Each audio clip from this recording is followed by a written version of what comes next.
मेरा नाम देवेंद्र नाथ जम्पिया।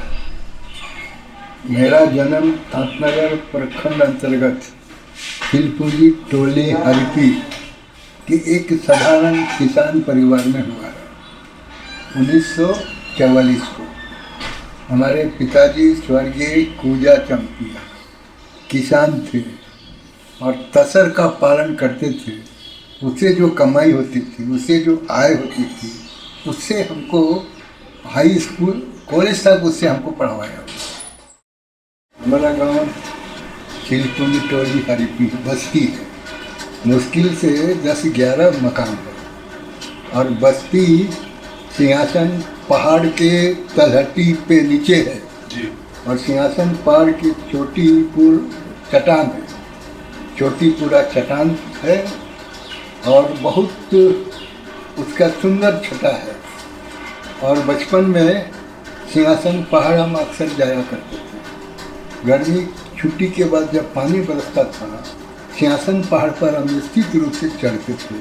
वहाँ एक अमृत गाछ हुआ करता था, पानी पड़ने से इतना हरा भरा होता था और उसके ऊपर हम कूदते थे जैसे कोई गद्दा के ऊपर हम कूद रहे हैं जैसा लगता था। वो घास इतना हरा भरा होता था। हमारी बस्ती बहुत छोटी है, सब किसान लोग हैं और गांव से केवल हम अकेले विद्यार्थी थे और हमारा एक छोटा भाई था और कोई गांव का विद्यार्थी नहीं था। बचपन का लाइफ अभी भी हम याद करते हैं।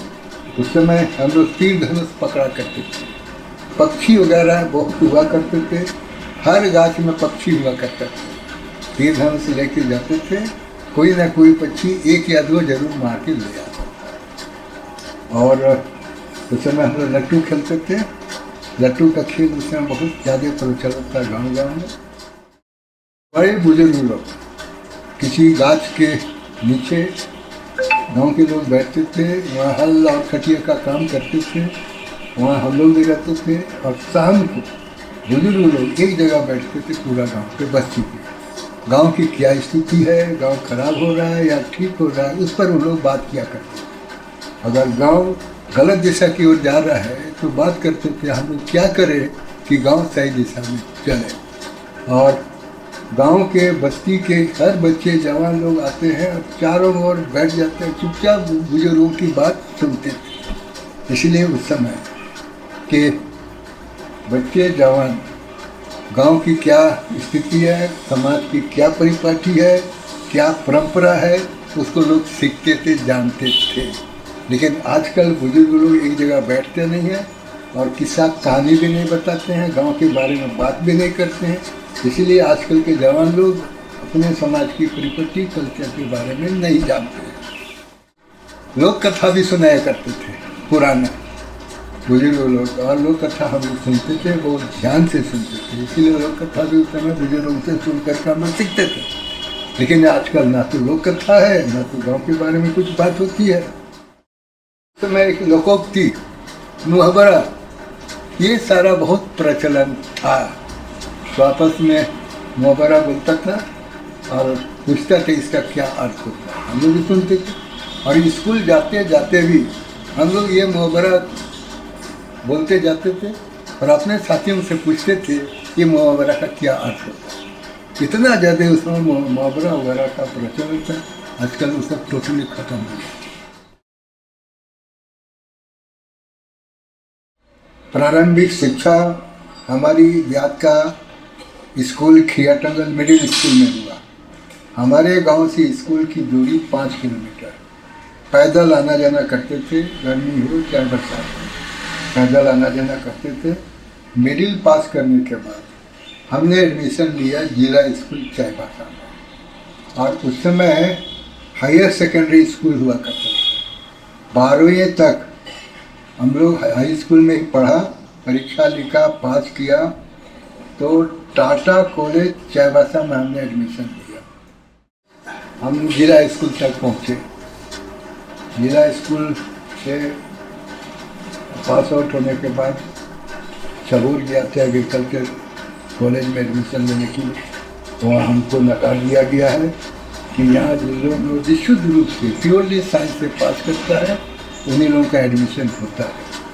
तब हम ये टाटा कॉलेज में एडमिशन लिया और यहीं से ग्रेजुएशन किया और ग्रेजुएशन करके रांची यूनिवर्सिटी एमए में एडमिशन ले लिया था, लॉ में भी एडमिशन लिया था, लेकिन एमए और लॉ की परीक्षा हम लिख नहीं सके। हाई स्कूल में सब्जेक्ट था एग्रीकल्चर, तो हम मन किया था कि ग्रेजुएशन भी हम एग्रीकल्चर में करें।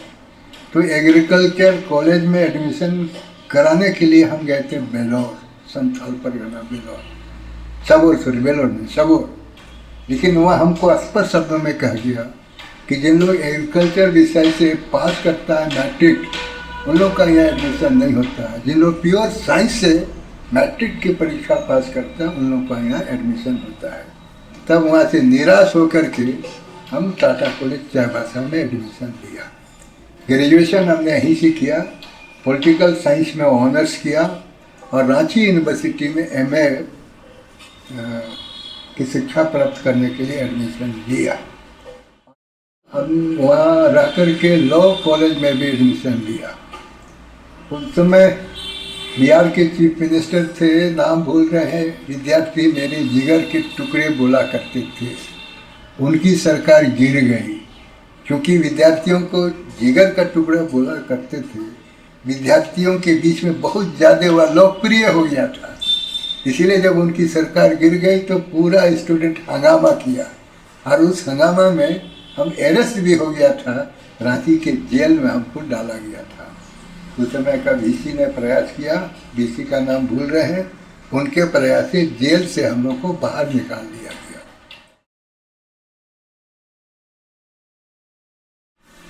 पैदल गए 8 या 9 किलोमीटर। वो गांव में त्योहार था, संभवतः महापर्व था। वहाँ नाचने गए थे रात में और एकदम चकाचक शर्ट पहन के गए थे। हमारे जैसा साफ सुथरा कमीज कोई पहना नहीं था। तो मेरे दिमाग में था, हम जिस लड़की को पसंद करेंगे, जिसके साथ नाचना चाहेंगे, तुरंत नाचने के लिए हाथ छोड़ दिए। हाथ छोड़कर भी शामिल होना पड़ता है। हमारे मन में यही था। वहाँ गए, देखा महिलाएं जो नाच रही थी, तो जिस लड़की को हमने पसंद किया उसके साथ नाचने के लिए हमने उसको इशारा किया, भैया चलिए हमको भी शामिल कीजिए। तो बोलने लगा, नहीं अभी तो हम भी ठीक से नाच नहीं पा रहे हैं, ठीक से हम भी ठीक से नाचना नहीं जानते। इनकार कर दिया। तब मेरा माइंड स्ट्राइक किया कि अब यहाँ हमसे ज़्यादा साफ सुथरा कोई है ही नहीं, बावजूद उसके हमको इनकार कर दिया। नहीं, और कभी हमको नाचने के लिए कहीं नहीं जाना है। उसके बाद से हम किसी पर्व त्योहार में नाचने के लिए जाना छोड़ दिया। और हम वो महिला को धन्यवाद देते हैं, यदि वह इनकार नहीं करती होती और जगह भी हम नाचने के लिए जाता, आदत बन जाती और हम बर्बाद भी हो सकते थे, पढ़ाई लिखाई से दूर भाग सकते थे। उसकी इनकार करने की वजह से नाचना छोड़ दिया, पढ़ाई लिखाई में हमने ध्यान दिया। जब टाटा कॉलेज में एडमिशन लिया तो नाच गान से हम दूर थे, लेकिन जब जिला स्कूल में पढ़ते थे, हॉस्टल में हम लोग रहते थे, सप्ताह में एक दिन कल्चर प्रोग्राम होता था। वहाँ हम लोग बाजा बजाते थे, नाचते थे, आपस में लड़के लोग नाचते थे। तो वहाँ हम बाजा भी बजाते थे, नाचते भी थे। इसीलिए नाचने में और बाजा बजाने में महारत हमने हासिल की। जब टाटा कॉलेज में एडमिशन लिया, उस समय कौन वीसी थे, फॉरेनर थे, नाम भूल रहे हैं, वो आए थे। तो उनके समक्ष नाचा और हम ही लीड किया और वो नाच नृत्य में फर्स्ट होने का हमको सर्टिफिकेट प्राप्त हुआ। दूसरी बार कोई तैराक आए थे बंगाल से, नाम भूल गए, बहुत फेमस हुआ था। तो वहाँ हम लोगों को गाना गाना था। तो वहाँ भी कुछ महिलाओं को साथ ले करके जो अभी वाइफ हमारी है, उनको साथ लेकर के गाने का हम लोग प्रैक्टिस किया, और वहाँ भी इतना बढ़िया हम लोग गाया कि उसमें भी वो गाना में फर्स्ट होने का सर्टिफिकेट हमको मिला है। ये जो सोशल प्रोग्राम करते करते में वाइफ के साथ नज़दीकी संबंध हो गया, मैंने प्यार में बदल गया। उसके बाद लव मैरिज कर ली, बस यही। शायद उसका पढ़ाई कहाँ पढ़ रहे थे, हम तो रांची यूनिवर्सिटी एमए में एडमिशन लिया था, उस समय लव मैरिज हुई है।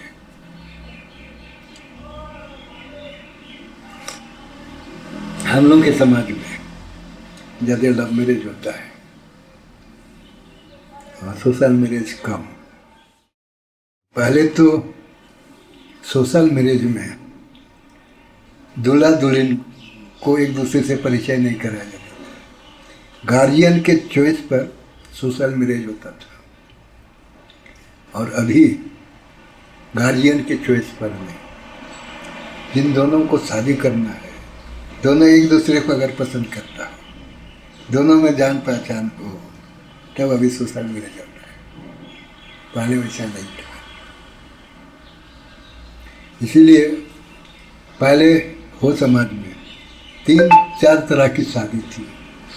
एक तो राक्षस विवाह, मान लीजिए कहीं बाजार में या पर्व में कोई लड़का किसी लड़की को पसंद किया तो अपने साथियों के साथ उसको जबरदस्ती उठा के घर ले आता था, उसको राक्षसी विवाह बोलते थे। दूसरा,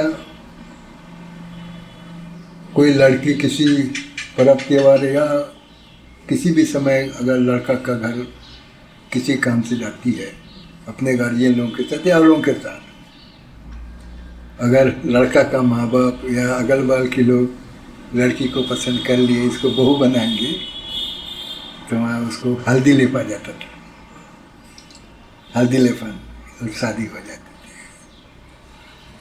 और तीसरा प्रकार की शादी, अगर लड़की किसी लड़का को पसंद किया लेकिन लड़का उतना दिलचस्पी नहीं ले रहा है, तो लड़की उसका घर में ज़बरदस्ती जा कर के रह लेती है, ज़बरदस्ती रह जाती है। तीसरी शादी हो गई, और चौथी शादी लव मैरिज, पांचवी शादी सोशल मैरिज। अब तो बाकी 3 तरह की शादी खत्म हो गया, अब केवल 2 ही बच गया, लव मैरिज और सोशल मैरिज। संपन्न परिवार का कोई बेटा या कोई आदमी किसी गांव में पहुंचा हो, अगर लोगों को पता हो जाए ये संपन्न परिवार का है, तो आपस में बात करते, अरे वो बहुत संपन्न परिवार का आदमी, उसको बुलाऊंगा, पानी वानी पिला दो, हंडिया भी पिला दो। इस तरह से उसको अपने से बुला करके घर में मान सम्मान देता था। ये धन संपत्ति का समय ये परंपरा रही है।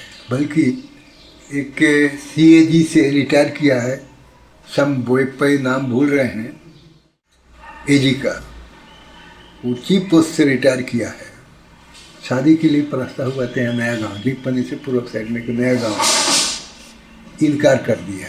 इतना बड़ा ऑफिसर है, उसको इनकार कर दिया। इसलिए गरीब घर से था कि अभी तो सर्विस कर रहे, ठीक है, मान लीजिए कहीं कुछ हो जाए, उस बीच में मर उड़ जाए तो खेती बाड़ी तो है ही नहीं, बच्चों का पालन पोषण कैसे होगा। इसलिए उस समय शादी के समय जब घर जाते हैं, पुआल देखते हैं, पुआल से भी अंदाजा लगता है कितना इसके घर में पूरा होता है, धान होता है, या कभी कभार वो लोग पंचा देखता है, रसीद देखता है कितना पंचा देता है, उसी को शादी देता था। नौकरी चौकरी वाला को नहीं देता था।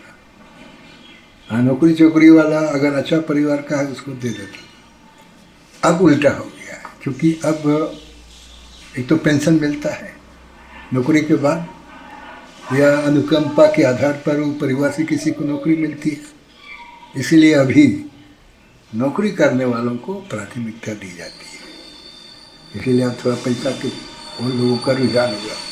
पहले पैसा के प्रति कोई रुझान नहीं था, इसीलिए बिजनेस में यहाँ के लोग ध्यान नहीं देते थे। लेकिन अब मैंने पैसा की ओर रुझान हो गया है, इसीलिए गांव देहात में भी लोग अब दुकान वगैरह करने लगा है। इसलिए उम्मीद करते हैं भविष्य में यहाँ के लोग भी बिजनेस में आगे बढ़ेगा और तरक्की करेगा।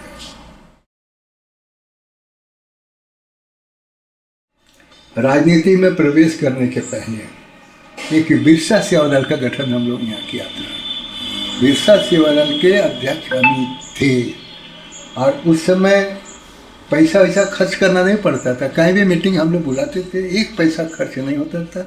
बाजार में जाते थे, घासी होता है प्रत्येक बाजार में, उससे हम लोग डकरा करा देता था, मुंह से खिला के बोल देता था अमुक तिथि को अमुक जगह पे मीटिंग है, बैठक है, आप लोग आइए।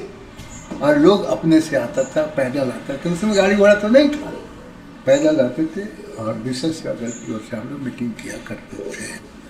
तो यहाँ किरी बुलो वगैरह हम लोग जाते थे विशेष सेवा दल की ओर से, और इतनी भीड़ होती थी कि मत पूछिए। कि आजकल पॉलिटिकल पार्टी के लोग ऑर्गेनाइज करते हैं, उसमें उतनी भीड़ नहीं होती है। गाड़ी घोड़ा बेचते हैं, खाना पीना की व्यवस्था करते हैं, फिर भी उतनी भीड़ नहीं होती थी। कि सामाजिक काम करते करते राजनीति में आए। राजनीति में भी कैसे हमारे जब बागुन से मुरु इलेक्शन लड़ रहे थे और उस समय हम टाटा कॉलेज के विद्यार्थी थे। हम लोग को उस समय कांग्रेस से एक तरह से नफरत हो गया था, कांग्रेस का कार्यकलाप को देख करके हम तो भूल गए हैं, लेकिन कांग्रेस से उस समय की विद्यार्थी नफरत हो गया था। तो मेरे नेतृत्व में हम लोग साइकिल में निकले बागुन बाबू के समर्थन में। बागुन बाबू से हम लोग की बात नहीं हुई, लेकिन अपने से स्वेच्छा से स्टूडेंट का ग्रुप लेकर के हम चल दिया, बाजार बाजार घूमा, बागुन बाबू के फेवर में प्रचार किया कि, और बाकी दूसरे पार्टी को बाजार से हम लोग दौड़ा के भगा देता था। यहाँ झारखंड पार्टी को छोड़ करके किसी दूसरी पार्टी को यहाँ के बाजार में प्रचार करने का कोई अधिकार नहीं, हम लोग भगाते थे। उसमें हम लोग के पीछे पुलिस भी पड़ गई थी, लेकिन हम लोग को गिरफ्तार नहीं कर सका। जब बागुन बाबू जीत गया तो एक दिन मेरे यहाँ गाड़ी भेज दिया टाटा कॉलेज हॉस्टल में हम रहा करते थे। जीत गया कि चंपिया हमको इतना मदद किया, कौन है चंपिया को हम देखें, ये सोच कर गाड़ी मेरे यहाँ टाटा कॉलेज हॉस्टल भेज दिया। हम आए तो बागुन बाबू हमारा बहुत ज़्यादा बढ़िया से हमारा तारीफ किया, बड़ाई किया। तब बागुन बाबू के संपर्क हम आए। बागुन बाबू के संपर्क के आने के बाद हमारे दिमाग में राजनीति प्रवेश किया। पहले राजनीति नहीं था। तो सबसे पहले हमने इलेक्शन लड़ा पार्लियामेंट का। तो जिस बागुन बाबू को हमने जिताया वही मेरे खिलाफ में एमपी में कैंडिडेट को दे दिया। समपूर्ति है, इधर का नाम भूल गए हैं, अपडेट कर दिया है, उसको खड़ा कर दिया और हम इंडिपेंडेंट पार्लियामेंट इलेक्शन लड़ा। मेरे पास कुछ पैसा नहीं था, चुनाव लड़ा, आखिरी में वो जीत गया। शुरू में हमें लीड करते आया। इधर सरायकेला जिला का जब काउंटिंग हुआ वहाँ लीड किया, नहीं तो इतना नर्वस आ गया था कि हम लोग हार रहे हैं। तो आखिरी काउंटिंग में वो जीत गया। तब 1972 में हम इंडिपेंडेंट इलेक्शन लड़ा और हमारा सिंबल था घोड़ा छाप। मात्र हमने 1000 रुपया खर्च किया इलेक्शन में। कोक्चो से 2 साइकिल भाड़ा में लिया, मेरे साथ और एक आदमी था। निकला यहाँ से और नाम भूल रहे हैं, चंडीगढ़ बेनीसागर जो उड़ीसा बॉर्डर में है। यहाँ से निकला 4 ब्लॉक को कवर करते हुए तापनगर, मंझारी, कुमारडोंगी, मझगांव। वहाँ पहुँचने में 1 सप्ताह लगा और जहाँ रात होती थी उसी गांव में रात्रि निवास करते थे, खाना भी लोग खिलाते थे। फिर वहाँ से चाईबासा आने में 1 सप्ताह लगा। ये 2 सप्ताह हमने इलेक्शन का कैंपेन किया साइकिल से। उसके बाद जब काउंटिंग हुआ हम जीत गया, तो बड़ा अच्छा भी हुआ। उस समय कांग्रेस से इलेक्शन लड़ा था विद्यासागर पिंगुआ, वकील थे। उन्होंने पैसा खर्च किया, बूथ में पैसा भी बांटा पोलिंग एजेंट वगैरह बहाल किया। हम तो वोटर लिस्ट भी नहीं बन सका, पोलिंग एजेंट भी बहाल नहीं किया, लेकिन जीत गया। तो हमको बड़ा आश्चर्य हुआ, जिसने पैसा खर्च किया वह नहीं जीता, बिना पैसा का हम जीत गए। तो मेरा माइंड स्ट्राइक के इसका मतलब पब्लिक का विश्वास हम पर ज़बरदस्त है। अब मेरा भी फर्ज बनता है पब्लिक का विश्वास के साथ विश्वासघात नहीं करना, और यही हमको आखिरी तक मार्गदर्शन का काम किया है। इसीलिए हम बड़ा बड़ा पोस्ट में भी रहे हैं। हमको कभी पैसा का प्रलोभन हुआ ही नहीं, पैसा की राजनीति हमने कभी नहीं किया, किसी से एक पैसा नहीं लिया, और हम राजनीति में पार्टी के आधार पर नहीं करते थे। जो भी आते थे हम सबको मदद करते थे। सोचा कि हम तो उस क्षेत्र के प्रतिनिधि एमएलए हैं, उस क्षेत्र की जो भी समस्या है जिसका भी हो मेरे सामने आएगा मदद के लिए, तो हमको मदद करना है, हम देखते थे। जीतने के बाद भी हम लोग को उस समय तनख्वाह मिलता था 450, और जीतने के बाद 1.5 साल या 2 साल तक हम साइकिल में ही एरिया का मूवमेंट किया, घूमा। मैंने अपने क्षेत्र का एमएलए बनने के बाद भी साइकिल से मूवमेंट करता था। मेरे साथ 3-4 आदमी और साइकिल में जाता था। कई मीटिंग वगैरह होती थी, साइकिल में जाते थे, मीटिंग एड्रेस करते थे। 1.5 या 2 साल बाद हम सेकेंड हैंड बुलेट खरीदा। बाद में बुलेट से हमने घूमना शुरू किया। तो आजकल के एमएलए लोग अब उसके सामने बोलिएगा भी तो एक शब्द आपके लिए नहीं बोलेगा, आपने से तो पढ़ेगा नहीं। सामाजिक की ज़रूरत क्या है, ये कभी चिंतन मनन करेगा नहीं, समाज के प्रति कोई कमिटमेंट नहीं है। समाज से वोट लेते हैं, लेकिन यहाँ के समाज के बारे में, यहाँ के समाज का शोषण हो रहा है, यहाँ के लिए जो कानून बना है उसका वायलेशन हो रहा है, वो कभी कुछ बोलता नहीं। मोटा मोटी 20 साल तक लगातार राजनीति में रहे, और हमेशा प्रोटोकॉल में मिनिस्टर, डिप्टी का, जिला परिषद के अध्यक्ष वगैरह रहे। बावजूद उसके हम गाड़ी नहीं खरीद सके। और आजकल एमएलए बनने के पहले लोगों के पास गाड़ी होती है, और एक बार एमएलए बनने का मतलब, आज का एमएलए अगर 5 साल एक बार एमएलए होता है करोड़पति बनता है। और हम लोग 20 साल की राजनीति करने में भी लाखपति तो छोड़ दी, क्योंकि बिना पैसा का चुनाव हमने जीता। इसीलिए हमारा माइंड स्ट्राइक किया कि पब्लिक का विश्वास के साथ हमको विश्वासघात नहीं करना।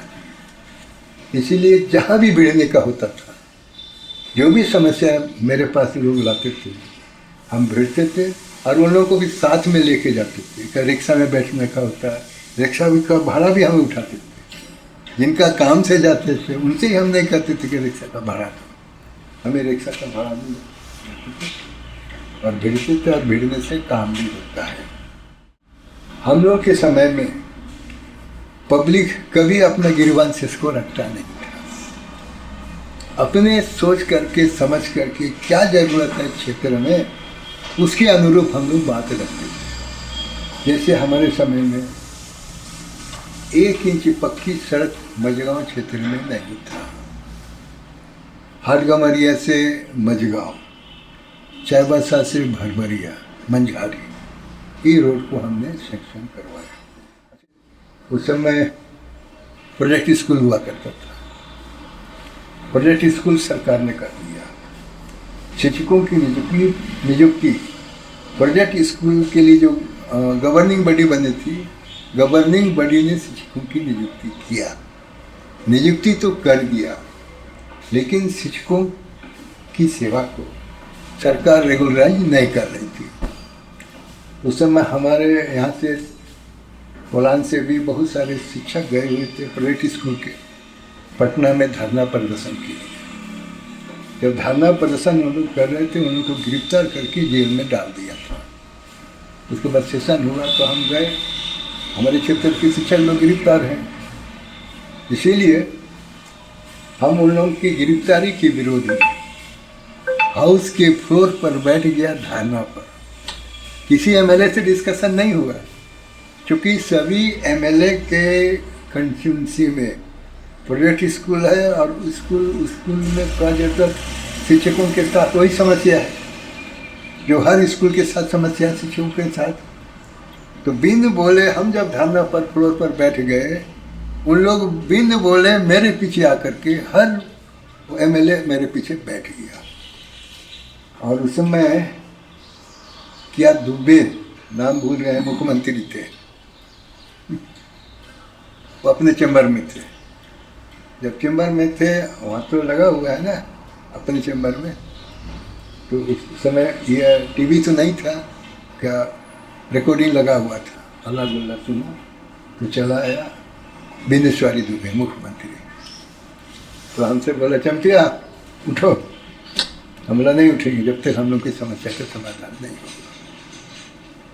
बोला ठीक है, चलो जितने शिक्षक अभी कार्यरत हैं सबकी सेवा को हम भी नियमित करते हैं, रेगुलर करते हैं। तब हम लोग उठा, क्योंकि बिना पैसा काम जीते, इसलिए मेरा जो माइंड स्ट्राइक किया कि हम पर इतना पब्लिक विश्वास किया, तो पब्लिक का विश्वास के साथ हमको कभी विश्वासघात नहीं करना चाहिए। इसलिए हम तो हमेशा प्रोटोकॉल में रहे हैं।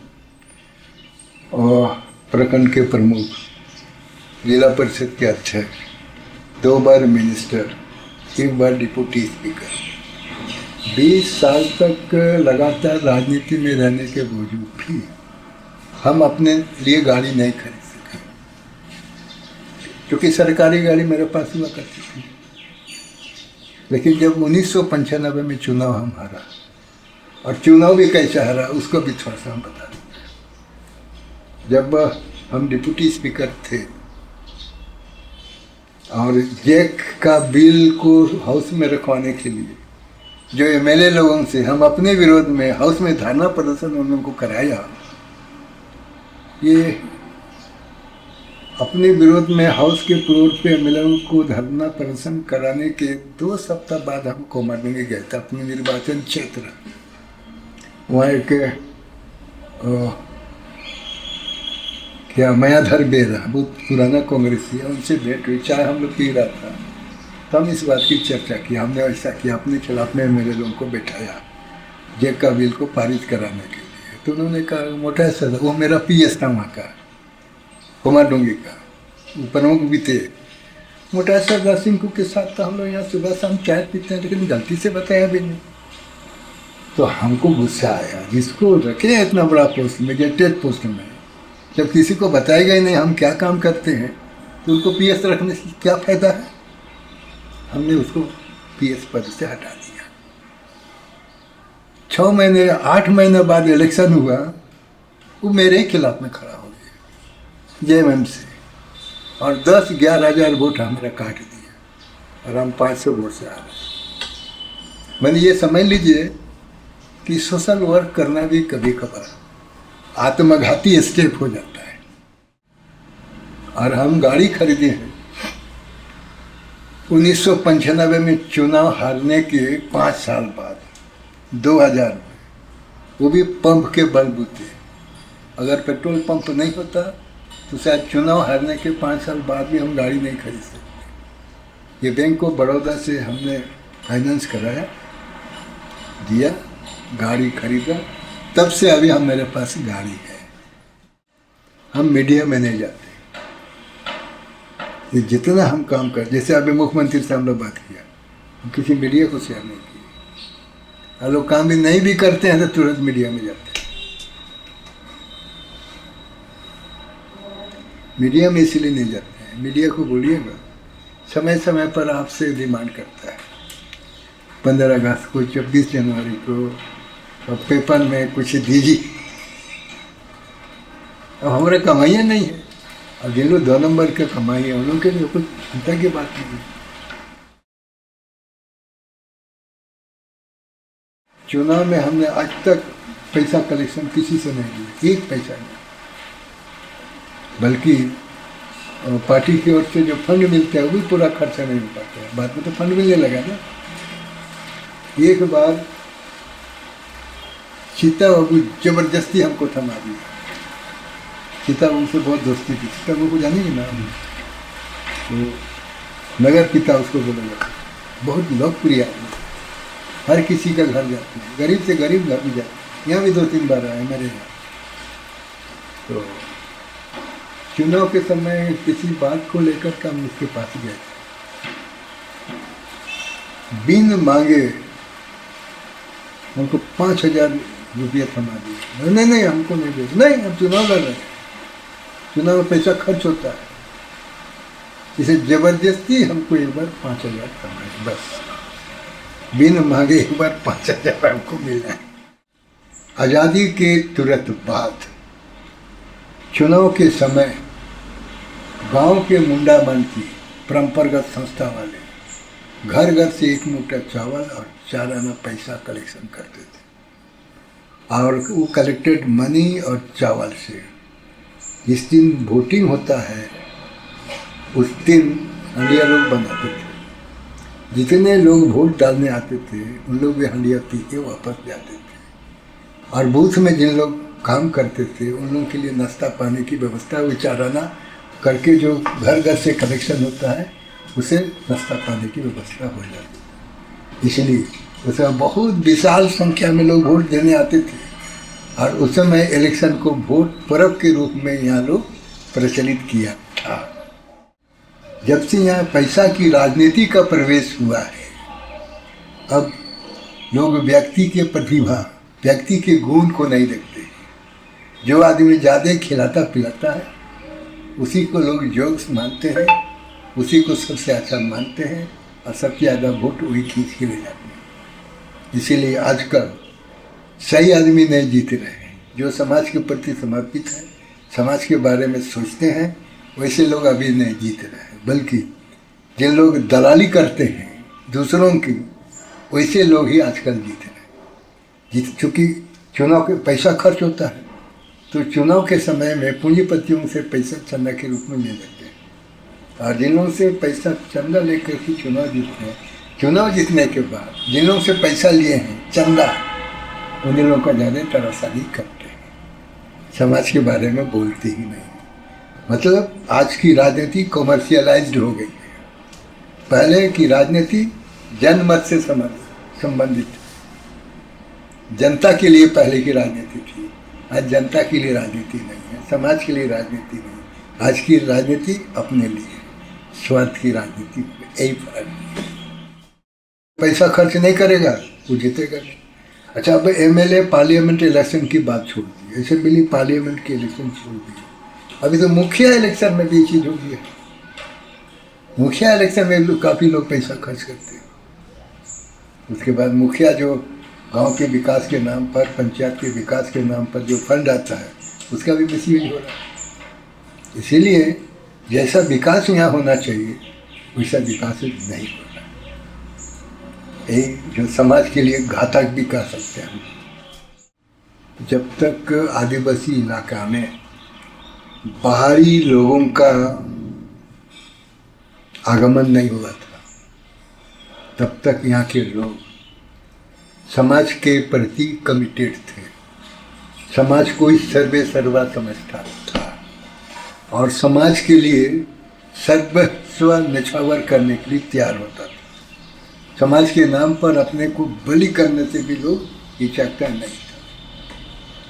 लेकिन जैसे जैसे बाहरी लोगों का यहाँ प्रवेश हुआ, बाहरी लोगों के संपर्क में लोग आए, वैसे वैसे यहाँ के लोगों की मानसिकता में परिवर्तन आया।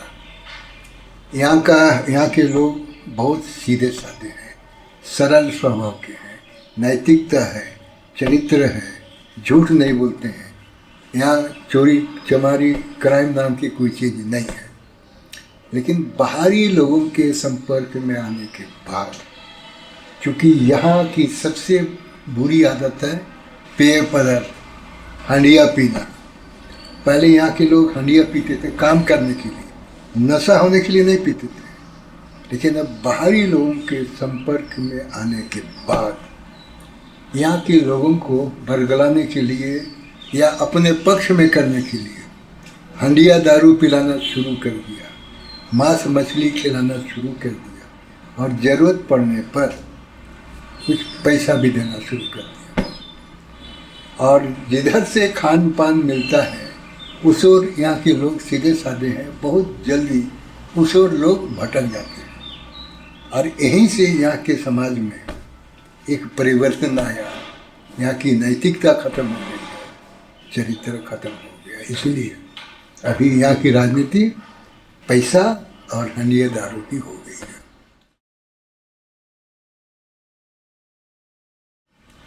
हम तो अपने गांव में राष्ट्रीय मीटिंग की है, माघे पर्व होने के पहले औरत मर्द को बुलाया। हम लोग टाउन में जाते हैं, पर्व त्यौहार होता है और दीपावली में, रामनवमी में और जो त्यौहार होता है उसमें हम देहात के लोग वहाँ जाते हैं और भीड़ लगा देते हैं। टाउन की महिलाएं कहाँ निकलती, और हम लोग के जाने से, भीड़ लगने से उन लोग मैंने गर्व महसूस करता है कि हम लोग का त्यौहार में इतना लोग आया, हम लोग जाएंगे। और उन लोग गौरवान्वित होता है। और हम लोग का अपने गांव का त्यौहार में घर घर से क्यों नहीं निकलेंगे, इससे निकलना है और उस दिन हम भी रहेंगे। तो घर घर से निकला और खुशी से हम भी इतना ज़्यादा भर गया कि जहाँ अखाड़ा था वहाँ नगाड़ा लिया, नगाड़ा हम कितना शुरू कर दिया और लोगों में बहुत ज़्यादा जोश आया। उसके बाद बहन के घर में नाच हो रही थी, वहाँ नाचा भी। तो वीडियो लोग बनाया था, हो सकता है डिलीट हो गया, नहीं तो आपको दिखा देते। इस तरह से हम गांव के लोगों को प्रोत्साहित करते हैं। अब एमएलए एमपी से हम लोगों का उधार कल्याण नहीं होगा, क्योंकि हम लोग के बारे में नहीं वो लोग बोलते हैं। मैं एक उदाहरण आपको देता हूँ। हम 19 जनवरी को पलामू गया था, यूपी बॉर्डर, जगह का नाम हम भूल रहे हैं। तो हम एक से एमएलए परिषद के जनरल सेक्रेटरी का निधन हो गया। उनका क्या बोलते हैं, भोज था, श्राद्ध था, उसमें हम गए थे। वहाँ यूपी बॉर्डर था, तो पलामू को हमने देखा, वहाँ दिखा। वहाँ केवल एक फंड उन लोगों को है, जो जनरल बजट है झारखंड का। उस जनरल बजट का एक ही फंड, बजट का फंड से वहाँ लोग इतना अच्छा विकास किया। रोड भी इतना सुंदर बना हुआ है, रोड कहीं उखड़ा हुआ नहीं है, कहीं भी किसी भी रोड में चलेगा तो स्मूथ रनिंग है गाड़ी में। और हम लोग का शेड्यूल एरिया अभी 3 तरह का फंड है। एक तो सेंट्रल से आर्टिकल 275 के तहत सेंट्रल के संचित निधि से सीधे फंड आता है। उसके पीछे मकसद क्या है कि शेड्यूल एरिया को राज्य के दूसरे विकसित एरिया के समकक्ष लाने के लिए केंद्र के संचित निधि से सीधा शेड्यूल एरिया को पैसा आता है, अरबों रुपया में आता है, एक फंड होता है। दूसरा, अभी हम लोग का अलग से बजट बन गया, ट्राइबल सब प्लान, दूसरा फंड है हम लोग का ये। तीसरा फंड है डीएमटी, वो अरबों रुपया में है, ये केवल शेड्यूल एरिया में खर्च करने का है। इतना सारा फंड होने के बावजूद हम लोगों के ना रोड का ठिकाना है, ना स्कूल का ठिकाना, ना हेल्थ सेंटर का ठिकाना, ये फंड जा कहाँ रहा है? इस बारे में हम लोग का एमएलए एमपी क्यों नहीं आवाज उठाते? और आज का हम लोग का एमएलए एमपी सब बिके हुए हैं। क्यों बिके हुए हैं? हम लोग के समय में रोड में जो एस्टीमेट बना हुआ है उसके अनुरूप अगर काम नहीं हो रहा है, हम लोग इंक्वायरी करा लेते हैं। लेकिन आजकल का एमएलए एमपी किसी भी स्कीम का इंक्वायरी नहीं कराते। क्यों? बिन मांगे उन लोगों को कमीशन मिलता है। उन लोगों को जो अपने फंड दे दिया सालाना 5 करोड़, और उससे वो कमीशन बेसिस पर ठेका देते हैं। बाकी जो सरकारी योजनाएं हैं डीएमटी फंड का या ट्रैवल सप्लान का, ये आजकल के एमएलए एमपी उन्हीं लोगों को रिकमेंड करते हैं जो कमीशन देता है, और हम लोग का आदमी को कभी रिकमेंड नहीं करेगा, इसीलिए हम लोग का आदमी तो कमीशन देगा नहीं। इसीलिए सारा पैसा बंदर बाट में जा रहा है, जिसके चलते जो विकास होना चाहिए हम लोग का विकास नहीं हो रहा। अब डीएमटी फंड के बारे में स्पष्ट लिखा है, उसका जो गाइडलाइन है, एक्ट है, डीएमटी फंड तो माइंस का पैसा है। ये समता जजमेंट का फैसला के बाद डीएमटी फंड बना है। उसमें जो स्पष्ट लिखा है या नियमावली में डीएमटी फंड से संबंधित कि माइन से डायरेक्ट अफेक्टेड एरिया में 60%, इनडायरेक्ट अफेक्टेड एरिया में 40% खर्च करना है, और जो भी फंड 60-40% खर्च होगा उस जगह की ग्राम सभा से सहमति लेने के बाद, ग्राम सभा की सहमति या ग्राम सभा द्वारा चयनित योजनाओं को ही लेना है। तो ये माइन से अफेक्टेड एरिया में ज़्यादा पैसा खर्च नहीं हो रहा है, सब टाउन एरिया में खर्च हो रहा है। अब वो ट्रैवल सप्लान का भी टाउन एरिया में खर्च हो रहा है, डीएमटी फंड का भी वही खर्च हो रहा है। उसमें और लिखा है कि प्रति वर्ष डीएमटी फंड कहाँ कहाँ खर्च हुआ है, कितना विकास हुआ है, डीएमटी फंड में अभी कितना पैसा बचा हुआ है, और बचा हुआ राशि को अगला किस मद में खर्च किया जाएगा, उससे संबंधित प्रतिवेदन प्रत्येक साल असेंबली के फ्लोर में रखना है। अब तो फ्लोर में रखा भी नहीं रहा है, कोई एमएलए भी बोलता नहीं। तो एक दिन डीडीसी से हम बात करने गया था, यह इतना फंड रहने के बावजूद भी हम लोग क्यों इतना पिछड़े हुए हैं, क्यों नहीं विकास हो रहा है। उन्होंने हमको स्पष्ट शब्दों में कहा, देखिए हमारा कोई दोष नहीं, आपके जनप्रतिनिधियों का दोष है, हम लोग को उन लोगों के अनुसार काम बांटना होता है। तो इसलिए आज की राजनीति पैसा की राजनीति, आज की राजनीति कॉमर्शियलाइज्ड हो गई है, जनहित से आज की राजनीति संबंध नहीं है। इसीलिए अब पब्लिक को ही खड़ा करना है, पब्लिक के द्वारा ही जगह जगह धरना प्रदर्शन कराना है, और एमएलए एमपी लोगों का काला चिट्टा भी खोलना है, तभी शायद हम लोग कुछ कर सकें। जानकारी के अभाव में लोग खड़े नहीं हो पाते, संगठित नहीं हो पाते।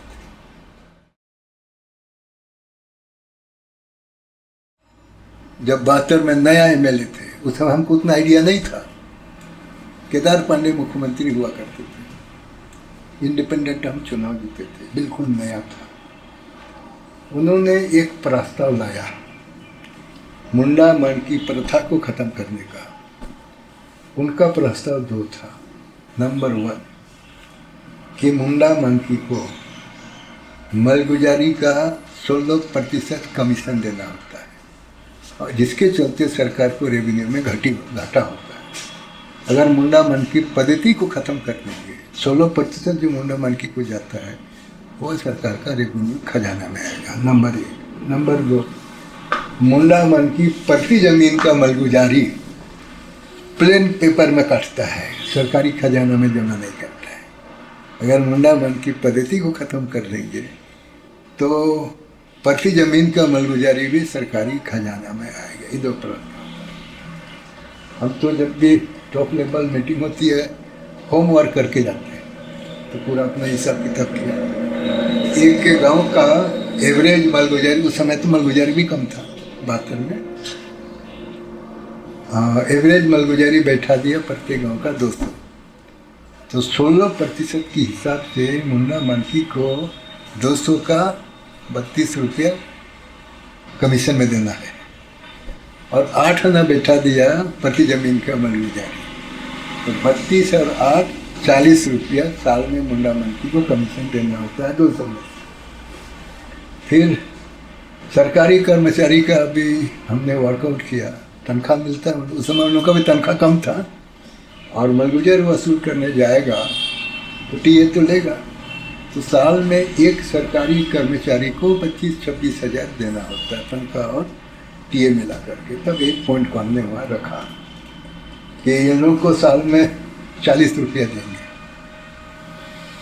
मलगुजारी का कमीशन के रूप में, क्योंकि इन लोगों को हटा देंगे तो सरकारी कर्मचारी से मलगुजारी वसूल कराएंगे। तो एक सरकारी कर्मचारी को साल में आप 25 से 26 हज़ार देंगे। अब कौन सा अमाउंट बड़ा है, 40 रुपया या 25-26 हज़ार? आपको 40 रुपये में घाटा नज़र आता है, 25-26 हज़ार में घाटा नज़र नहीं आता है। नंबर तो अब कार्य क्षमता, वर्क एफिशिएंसी को देखें। मुंडा मन की अगर अपने गांव के ढकुआ से गांव में डिंडोरा करा देगा, अमुक तिथि को मलगुजारी लिया जाएगा, गांव के सारे किसान घर का काम धाम छोड़ करके मलगुजारी देने के लिए मानकी और मुंडा के आंगन में लाइन लगा करके बैठ जाता है। एक दिन में गांव का मलगुजारी मुंडा आपको वसूल करके देता है। ये कार्य क्षमता है 40 रुपये कमीशन का। और जिसको 25-26 हज़ार आप दीजिएगा, साल में भी आपको मलगुजारी वसूल करके नहीं दे सकते। आपको क्या चाहिए, घाटा चाहिए या कार्य क्षमता चाहिए? सरकार निरुत्तर हो गया। तो हमको सेठ हेमरम संथाल परगना का वो मदद किया, खड़ा हो गया, उठ करके हमारी बातों को समर्थन किया। क्योंकि जो बोल रहा है हम उसका समर्थन करते हैं, मुंडा मन की पद्धति रहना चाहिए। सरकार हमारा पॉइंट को नहीं कर सका, मुंडा मन की बच गया, अभी भी हो गया। एक आखिरी और देखिए, मुंडा मन की तो हमसे नहीं बोला था हमको बचाइए, लेकिन यहाँ की आवश्यकता के अनुरूप हमने वो किया। विल्किंसन रूल पे संशोधन के लिए डिपार्टमेंटल कमेटी बनी थी और यहाँ से डिपार्टमेंटल कमेटी में 3 को सदस्य रखा गया, हमको और क्या अंकुरा हो धोराय गुरु और राधेश मुरुई, 3 को डिपार्टमेंटल कमेटी में सदस्य रखा गया।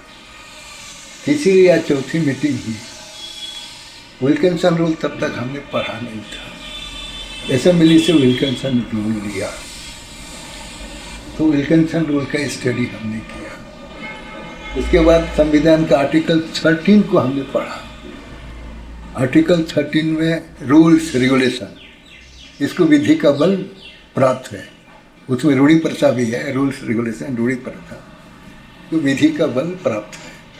अंडर आर्टिकल 368 संसद द्वारा संविधान में किया गया संशोधन भी आर्टिकल 13 को प्रभावित नहीं कर सकता। हम उसको पढ़ के सुना दिया, बोले जब पार्लियामेंट इसको आसानी से छेड़ नहीं सकता, आप स्टेट वाले कैसे छेड़ दिए? सब निरुत्तर हो गया। मंत्री भी, उसमें LRC लैंड रिफॉर्म कमिश्नर हुआ करता था, आजकल तो प्रधान सचिव कहलाते हैं, वो साउथ इंडियन था।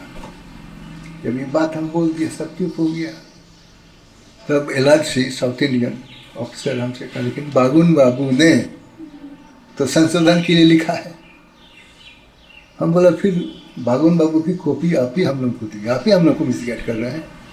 बागुन बाबू संशोधन के लिए कहाँ लिखा है? बागुन बाबू तो 2 पॉइंट लिखा है। नंबर 1 कि विल्किंसन रूल आउटडेटेड हो गया और उसका ओरिजिनल कॉपी मिलता भी नहीं है, इसीलिए विल्किंसन रूल को ख़त्म करके CPC लागू किया जाए, सिविल प्रोसीजर कोड लागू किया जाए। 1 नंबर बागुन बाबू का है। दूसरा नंबर बागुन बाबू का पॉइंट कि विल्किंसन रूल के चलते हम लोग का केस कोर्ट में वकील लोग लड़ नहीं पाते हैं और वकील लोगों के द्वारा लड़े नहीं जाने की वजह से हम लोग को जस्टिस नहीं मिलता। अगर विल्किंसन रूल को ख़त्म कर देंगे, CPC लागू करेंगे, तो हम लोग का केस वकील लोग लड़ेगा, हम लोग को जस्टिस मिलेगा। बागुन बाबू 2 पॉइंट ना लिखे हैं, संशोधन के लिए कहाँ लिखे हैं, बेचारा उसका वो चौथा हो गया। फिर हमको मजाक सूझा, हमने कहा देखिए हम BA पास ग्रेजुएट हैं। बागुन बाबू जितना सुंदर ढंग से इंग्लिश में लिखा है, ग्रेजुएशन होने के बाद भी हम उतना सुंदर ढंग से लिख नहीं सकते। और सब जानते हैं बागुन बाबू को 1 सेंटेंस इंग्लिश बोलने नहीं आता है। इतना सुंदर ढंग से कैसे लिखा है बागुन बाबू 3-4 पेज? ये बागुन बाबू नहीं लिखा है, किसी का डिक्टेशन है। हम लोग डिक्टेशन को नहीं मानते। ठाका मार के हर कोई हंस दिया। उसके बाद विल्किंसन रूल संशोधन भी नहीं हुआ, कमेटी भी डिसॉल्व हो गया है। हम अपने से काम करते हैं। जैसे उदाहरण आप दें, ये हो भाषा के लिए लाखोपुद्रा वाराणसी का आविष्कार किया है। उसमें लाखोपुद्रा गुरु से 2 आदमी, एक MP भी था, एक MLA भी था, लेकिन ये लोग कभी वाराणसी का रिकॉग्निशन के बारे में बोला भी नहीं। हमको वाराणसी वाले कभी बोले नहीं हम लोग को वाराणसी का रिकॉग्निशन करेंगे, लेकिन समाज की आवश्यकता हमने समझे। TSC के तब तक हम MLA नहीं रहे। झारखंड बनने के बाद यहाँ TSC, पहला जो TSC हुआ उसके सदस्य हमको बनाया गया, ट्राइबल एडवाइजरी काउंसिल।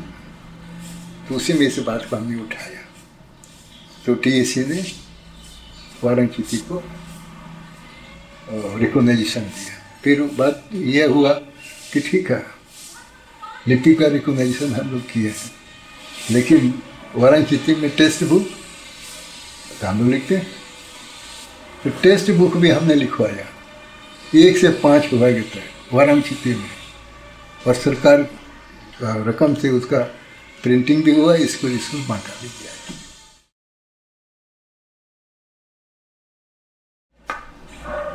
तो 72 में हम इंडिपेंडेंट इलेक्शन लड़ा, और 80 में हम कांग्रेस ज्वाइन किया। जब राहुल गांधी का भाई जो प्लेन में क्रैश में डेथ किया, संजय गांधी आए थे हाटगमरिया, वहीं कोई कांग्रेस के लोग आया, हमारा मूवमेंट, हमारा मेहनत, उसको देख करके कांग्रेस के लोग आए कि आप कांग्रेस ज्वाइन कीजिए।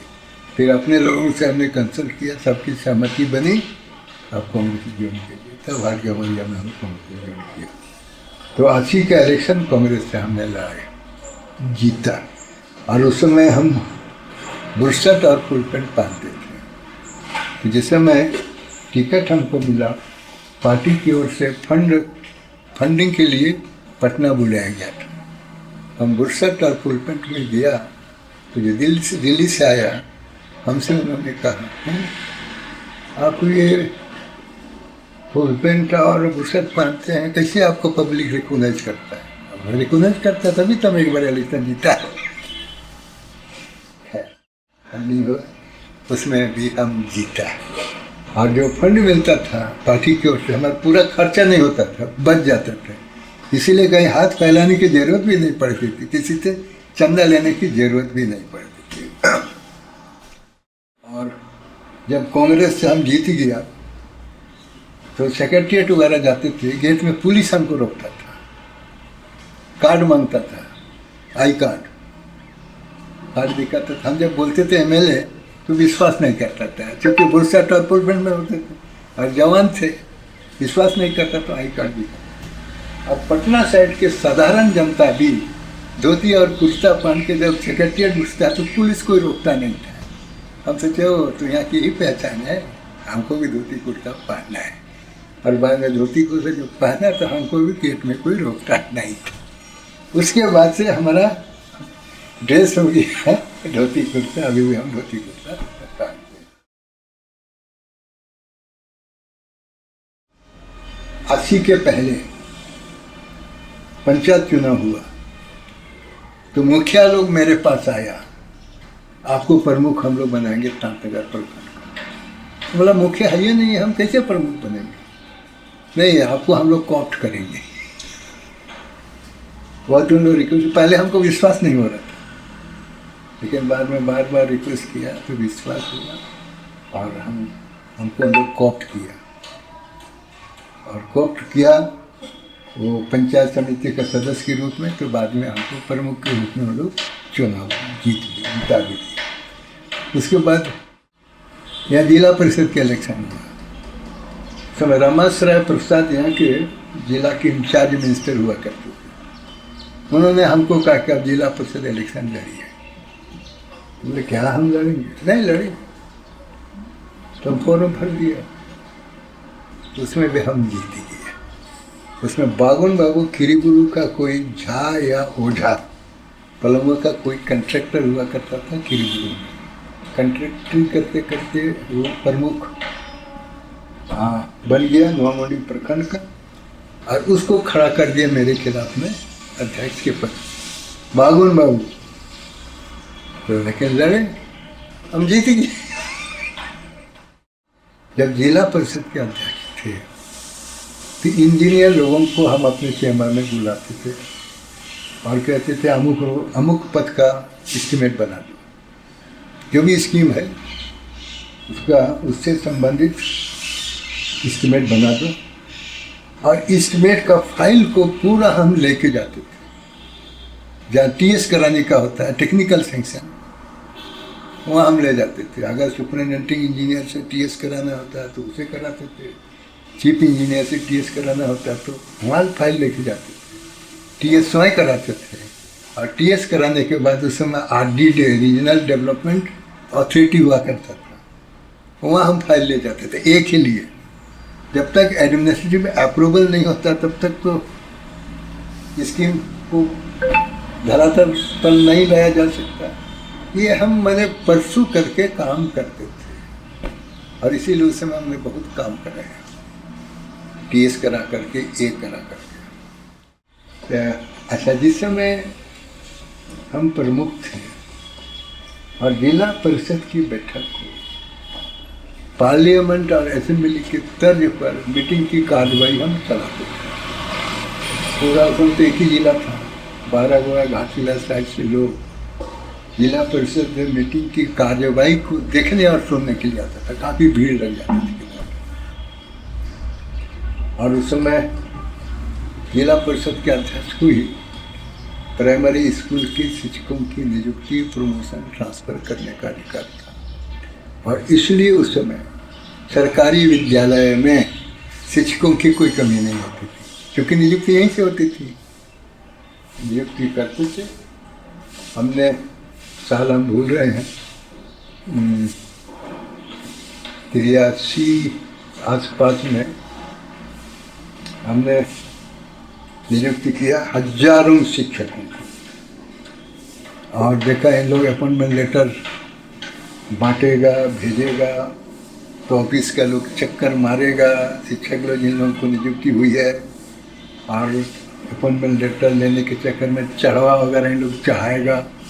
तो उससे बचाने के लिए हमने सभी नवनियुक्त शिक्षकों को जमा किया फुटबॉल मैदान चाईबासा में। बाजार की तरह भीड़ हुई। उस समय करमचंद भगत एजुकेशन मिनिस्टर थे, उनको हमने बुलाया, उनके हाथों अपॉइंटमेंट लेटर बंटवाया करप्शन से बचाने के लिए। और जब जिला परिषद के अध्यक्ष हम हुए, उस समय जगन्नाथ मिश्र मुख्यमंत्री बने। पहले जो 450 तनख्वाह था, वो 450 तनख्वाह को उन्होंने बढ़ा दिया, संभवतः 6 या 7 हज़ार कर दिया। तो फिर हमको जिला परिषद से मानदेय मिलता था, और गाड़ी जिला परिषद की थी, पेट्रोल डीजल सब जिला परिषद से होता था, और उसी से सब तरह हम घुमा करते थे।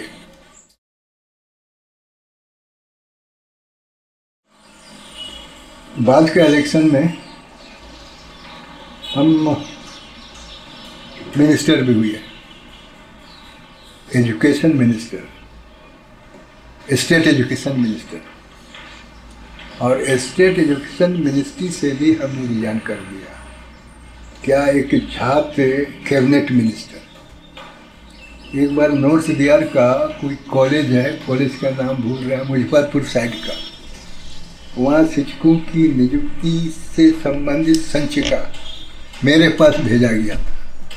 हमने उसमें क्वेरी कर दिया, अभी टीचिंग स्टाफ का टोटल स्ट्रेंथ कितना है और कितना स्टूडेंट स्ट्रेंथ पे एक पोस्ट की ज़रूरत है, रिक्वायरमेंट कितना स्ट्रेंथ पे, और नया टीचर या नया पोस्ट को क्रिएट करना है। ये जब हमने क्वेरी कर दी, चूँकि हमको पहले किसी ने बताया वहाँ टीचिंग स्टाफ की कमी है ही नहीं, और वहाँ टीचर्स को, प्रोफेसर को बहाली करने की कोई ज़रूरत नहीं है। इसीलिए उस आधार पर जब हमने क्वारी कर दिया, वो नागेंद्र झा थे उस समय एजुकेशन कैबिनेट मिनिस्टर, तो वो उससे उनको अच्छा नहीं लगा और गुस्सा करके वर्बली आदेश दे दिया, अब कोई भी संचिका सीधे आएगा, स्टेट मिनिस्टर के थ्रू नहीं आएगा, सीधे मेरे पास आएगा। उसके पास जाने लगा तो मेरा माइंड स्ट्राइक किया, तब हमको मिनिस्टर बनने से क्या फायदा है, हम अपना पॉलिटिकल करियर को मर्डर कर देंगे, इसी तरह से रिजाइन कर देंगे। हमने रिजाइन कर दिया और उसी दिन गाड़ी भी वापस कर दिया। तो उस समय भगवत झा आजाद मुख्यमंत्री थे और यहाँ डीसी थे विद्यानंद झा, बाद में डिपार्टमेंट में सेक्रेटरी हो गया था। उनको मेरे पास भेजा, जब चंपिया को बुला के लिया आए, बोले आपको मुख्यमंत्री याद कर रहे हैं, बुला रहे हैं, चलिए। बोला गए तो हमको प्लेन में बैठा करके ले गया भागलपुर, जहाँ से देवघर में पानी चढ़ाने के लिए पानी उठाते हैं ना, वहाँ ले गया। पहले तो हम जहाँ से इनकार कर रहा था, नहीं हम वहाँ तो जाएंगे नहीं, कपड़ा तो हम पहने नहीं है, हम सीधे चले आए। ठीक है, अच्छा कपड़ा तो पहने, कहाँ खराब कपड़ा पहने, चलो। तो कोठी को जगह हमको बुलाया और गाड़ी में बैठाया। तो उनका एक बेटा था, बाद में रांची से एमएलए हुआ करता था, नाम भूल गए उसका बेटा, उसको मेरे पीछे लगा दिया, क्रिकेटर भी थे, मेरे पीछे लगा दिया। हम लोग गए भागलपुर और जहाँ से पानी लिया जाता है वहाँ पानी लेने वालों के लिए घर बनाना था, ताकि वहाँ लोग विश्राम कर सके, उसका शिलान्यास करना था। तो हमको बोले चंपिया चलो शिलान्यास करो। बोला आपके रहते हम शिलान्यास करेंगे। अच्छा चलो दोनों मिलके करते हैं, दोनों मिलके किया, शिलान्यास किया। फिर वहाँ से हम लोग आया, हमसे कहा कि चंपिया तुम रिजाइनेशन वापस करो। बोला नहीं, वापस हम नहीं कर सकते। हम लोग आदिवासी में एक कहावत है, थूका हुआ को हम दोबारा नहीं चाटते, इसीलिए हम वापस नहीं ले सकते, नहीं किया। उसके बाद जगन्नाथ मिश्रा मुख्यमंत्री बने। उन्होंने हमको वेलफेयर मिनिस्टर बना दिया, एक सिंगल ही, जनरल का भी और ट्राइबल वेलफेयर मिनिस्टर, सिंगल हम थे।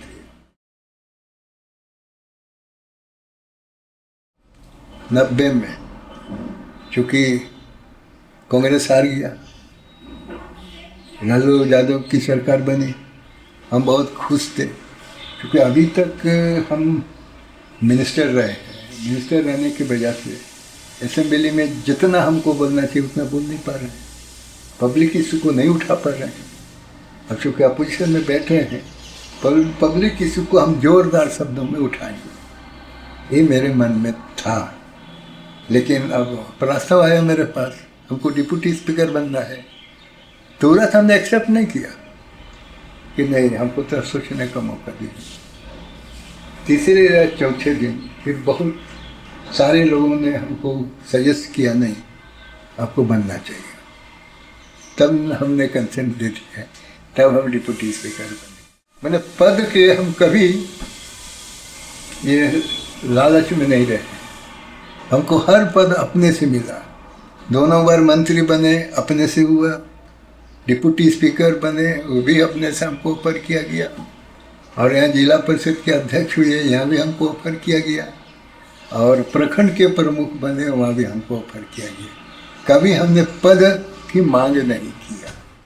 एक बार हम लोग ने तय किया, हमें बुलाया था meeting Sanjay Gandhi botanical garden में, वहाँ IB है, वहाँ सबको बुलाया था और कहा कि छोटानागपुर संस्थान परगना के लिए सेपरेट बजट का प्रावधान हो, उसके लिए हम लोग हाउस में मुद्दा को उठाएंगे। सबकी सहमति बनी, हम लोगों ने एक प्रस्ताव डाल दिया और तय किया, जिस दिन हम लोग जो प्रस्ताव रख रहे हैं सेपरेट बजट का, जिस दिन इस संबंध में सरकारी जवाब होगा, उस दिन हम लोग सब एक जगह बैठेंगे अपने अपने दल को जो अलॉटेड सीट है वो सीट पर नहीं बैठेंगे। हम सभी छुटनापुर संथाल परगना के एमएलए किसी भी दल का हो, हम लोग एक जगह बैठे, हम एक जगह बैठेंगे।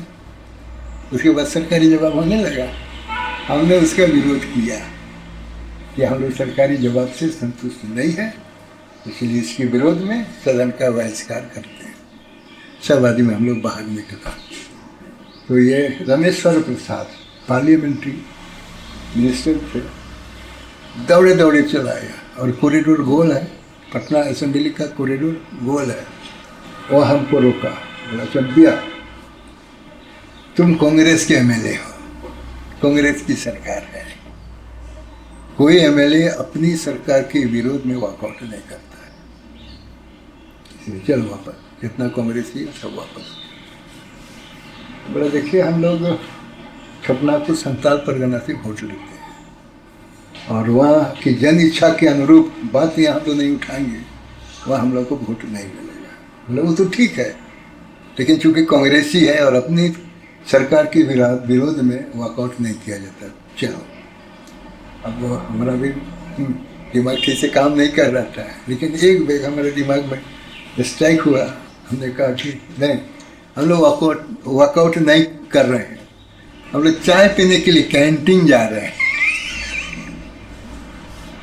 वॉकआउट हम लोग नहीं किया। फिर हमारा पॉइंट को नहीं काट सका, तो वॉकआउट हम लोग का सफल। जब हम डिप्टी स्पीकर थे उस समय सरकार की ओर से जेक का बिल लाया गया था। जेक से आप वाकिफ हैं ना, झारखंड ऑटोनोमस क्या काउंसिल, वो बिल आया था, लेकिन सरकार की ओर से उसको हाउस में रखा नहीं जा रहा था। जब तक हाउस से पारित नहीं होगा तब तक जेक बनेगा नहीं। तब अपने चेंबर में हर दल के एमएलए लोगों को बुलाया और कहा ये जेक का बिल ऐसे नहीं आएगा, आप सभी मुंह में काला पट्टी बांधिए, हाउस के फ्लोर पर थाना पर बैठिए, क्योंकि हाउस हम चलाएंगे, हम आप लोगों से निवेदन करेंगे, माननीय सदस्य आप लोग अपनी जगह पे जाइए। बांधे हुए हैं, बोल नहीं सकेंगे, ना कि इशारा कर सकेंगे। तुरंत कपड़ा आया, काला कपड़ा हमारे चैम्बर में कैंची से काटा गया, सब लोग काली पट्टी बांधा, हाउस की घंटी बजी, हम लोग सब एक साथ निकला और एक साइड से उन लोग घुसा, दूसरे साइड से हम घुसे और हम लोग सीधा हाउस के फ्लोर पर बैठ गए। जैसे हम लोग बात किया था वैसे हमने उनसे निवेदन किया था, माननीय सदस्य आप लोग अपनी जगह पे सीट पे जाइए, तो ना कि साइड पे सबने किया।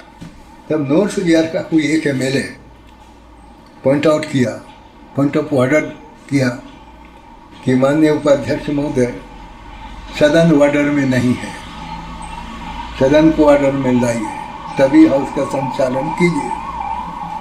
हमने कहा कि सदन ऑर्डर में है, ये लोग काली पट्टी बांध के चुपचाप हाउस पे बैठे हुए हैं, हल्ला गुल्ला कर ही नहीं रहे हैं, तो सदन तो बाधित नहीं है, इसीलिए सदन ऑर्डर में है, चलेगा। तो एक सप्ताह बाद सरकार ने जेक का बिल को लाया और पारित भी हो गया, और जेक जो गठन हुआ उसका पहला अध्यक्ष भी हमें रहे।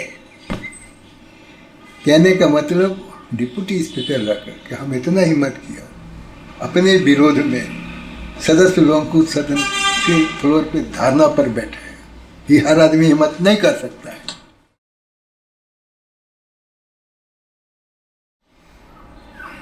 देखिए अभी लोगों का विचार बदल रहा है।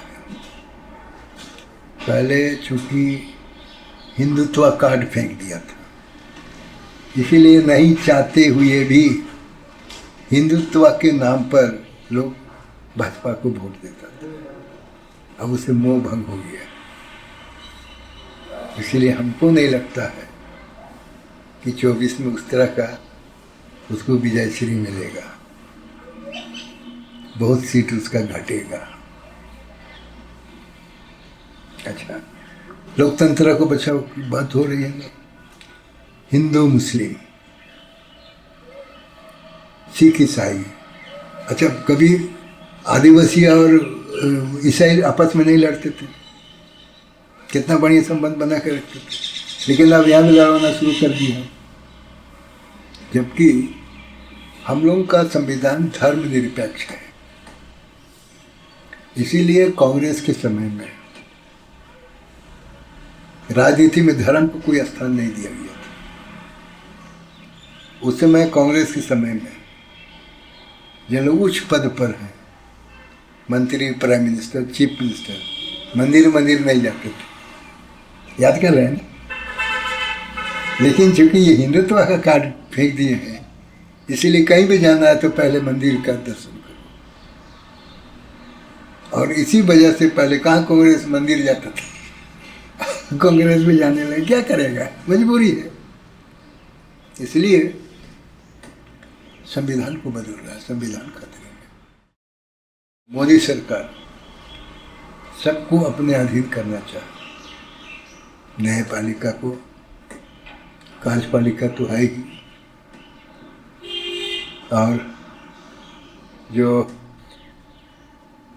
क्या बोलेंगे विधायिका, पार्लियामेंट और असेंबली को भी अपने अधीन करना चाह रहा है।